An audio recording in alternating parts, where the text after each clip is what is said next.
누가복음 23장 말씀을 함께 읽겠습니다. 그들 모두가 일어나서 예수님을 빌라도 앞으로 끌고 갔습니다. 그리고 예수님을 고소하였습니다. 이 사람은 백성들을 미혹시키고 가이사에게 세금을 바치지 못하게 했으며 자기가 그리스도 곧 왕이라고 주장합니다. 빌라도가 예수님께 물었습니다. 당신이 유대인의 왕이요? 예수님께서 대답하셨습니다. 네가 말한 대로이다. 빌라도가 대제사장들과 군중들에게 말했습니다. 나는 이 사람에게서 아무 죄도 찾지 못하겠소. 그러나 사람들은 계속해서 주장했습니다. 이 사람이 갈릴리에서부터 시작해온 유대를 돌아다니고 이곳까지 와서 백성들을 선동하고 있습니다. 빌라도가 이 말을 듣고 예수님이 갈릴리 사람인지 물었습니다. 예수님이 헤롯의 관할 지역 아래 있다는 것을 알고 예수님을 헤롯에게로 보냈습니다. 당시 헤롯은 예루살렘에 와 있었습니다. 헤롯은 예수님을 보고 매우 기뻐하였습니다.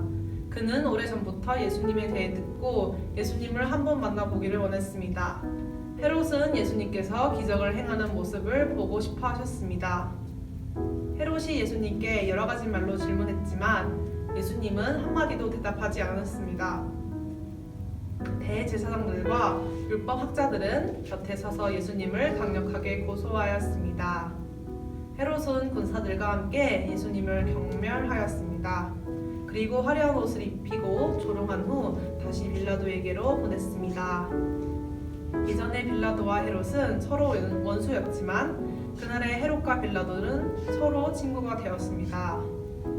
빌라도가 대제사장들과 지도자들과 백성들을 불렀습니다. 그리고 말했습니다. 너희는 이 사람이 백성을 반역하도록 부추긴다고 하여 내게로 데리고 왔다. 그러나 너희 앞에서 조사를 해보니 너희가 이 사람에 대하여 고소한 제목을 찾을 수 없었다. 또한 헤롯도 아무런 잘못을 찾아낼 수 없어 그를 다시 우리에게로 보냈다. 이 사람은 죽어야만 될 어떤 잘못도 행하지 않았다. 그러니 나는 그를 매질해서 풀어주겠다. 그러자 사람들이 함께 소리를 지르며 말했습니다. 그 사람을 죽이시오. 우리에게 바라바를 풀어주시오. 바라바는 성에서 폭동을 일으켰기 때문에 감옥에 갇힌 사람입니다. 그는 또 살인죄도 지었습니다. 빌라도는 예수님을 풀어주려고 사람들에게 다시 말했습니다. 사람들은 더욱 크게 소리를 질렀습니다. 십자가에 못 박으시오. 그를 십자가에 못 박으시오. 빌라도가 세 번째 물었습니다. 무슨 까닭이냐? 이 사람이 도대체 무슨 악한 일을 저질렀느냐? 나는 이 사람에게서 죽을 죄를 찾지 못했다. 따라서 매질만 하고 풀어주겠다. 이 말을 들은 사람들은 뜻을 굽히지 않고 계속해서 큰 소리로 예수님을 십자가에 못 박으라고 요구했습니다. 결국 빌라도는 사람들의 요구대로 하기로 결정했습니다. 사람들이 원했던 대로 폭동과 살인죄로 감옥에 갇혀있는 바라바를 풀어주고 예수님을 죽이라고 넘겨주었습니다. 예수님을 끌고 갈 때 시골에서 오던 구레네 출신 시몬을 붙잡아 예수님의 십자가를 지고 따라가게 하였습니다. 많은 사람들이 예수님을 따라갔습니다. 그 중에는 슬퍼하며 오는 여자들도 있었습니다.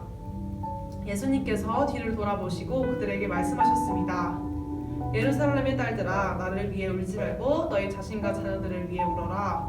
보아라, 자녀를 낳지 못한 사람들, 곧 아기를 낳지 못한 배와 젖을 먹인 적이 없는 가슴이 복이 있다. 말할 때가 올 것이다. 그때 사람들이 산을 향하여 우리 위에 떨어져라고 말할 것이며 언덕을 향하여 우리를 덮으라고 말할 것이다. 나무가 푸를 때에도 이렇게 말한다면 나무가 마를 때에는 어떤 일이 일어나겠느냐? 다른 두 명의 죄수도 예수님과 함께 사형 판결을 받았습니다. 해골이라 불리는 장소에 와서 사람들이 예수님과 다른 죄수들을 십자가에 못 박았습니다. 한 사람은 예수님 오른쪽에 또 하나는 왼쪽에 매달렸습니다. 예수님께서 말씀하셨습니다. 아버지, 저 사람들을 용서하여 주소서. 저들은 자기들이 하고 있는 일을 알지 못합니다. 사람들이 제비를 뽑아 누가 예수님의 옷을 차지할지 결정하였습니다. 사람들은 곁에 서서 바라보았습니다. 유대 지도자들이 예수님을 비웃으며 말하였습니다. 이 사람이 다른 사람들을 구원했다. 만일 이 자가 하나님이 택하신 자인 그리스도라면 자신을 구원하리라. 군인들도 예수님께 나와 조롱하였습니다. 예수님께 신포도주를 주고 만일 네가 유대인의 왕이라면 너 자신을 구원하여라 라고 말했습니다. 예수님 위에 유대인의 왕이라고 제목이 쓰여 있었습니다. 예수님과 함께 십자가에 달린 죄수들 가운데 하나가 예수님을 욕하며 말했습니다. 네가 그리스도가 아니냐? 네 자신과 우리를 구원하여라. 그러나 다른 죄수가 그를 꾸짖으며 말했습니다. 너도 같은 벌을 받으면서 하나님을 두려워하지 않느냐? 우리는 우리가 저지른 일 때문에 마땅한 벌을 받는 것이지만 이분은 아무런 잘못을 행한 적이 없으시다. 그리고 예수님께 말했습니다. 예수님, 주께서 주님의 나라에 들어가실 때 저를 기억해 주십시오. 예수님께서 그에게 말씀하셨습니다. 내가 진정으로 내게 말한다. 오늘 네가 나와 함께 낙원에 있을 것이다.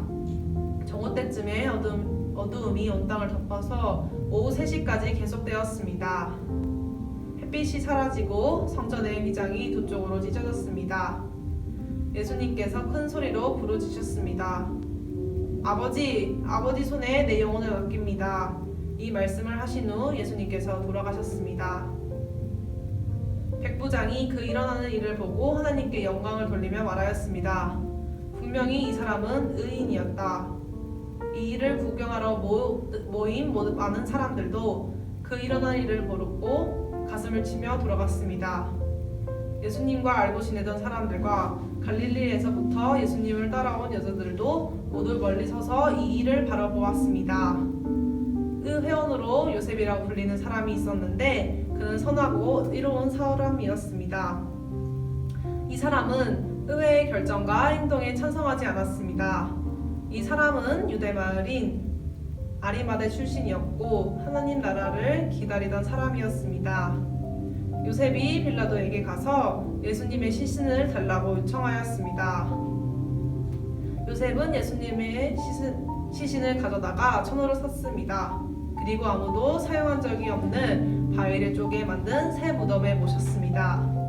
때는 안식일을 준비하는 금요일 늦은 오후였는데 곧 안식일이 시작되려는 때였습니다. 갈릴리로부터 함께 온 여자들이 요셉을 뒤따라가서 무덤을 보고 예수님의 시신이 어떻게 누워있는지 보았습니다. 그리고 돌아와 향료와 향유를 준비하였고 안식일에는 계명대로 쉬었습니다. 아멘.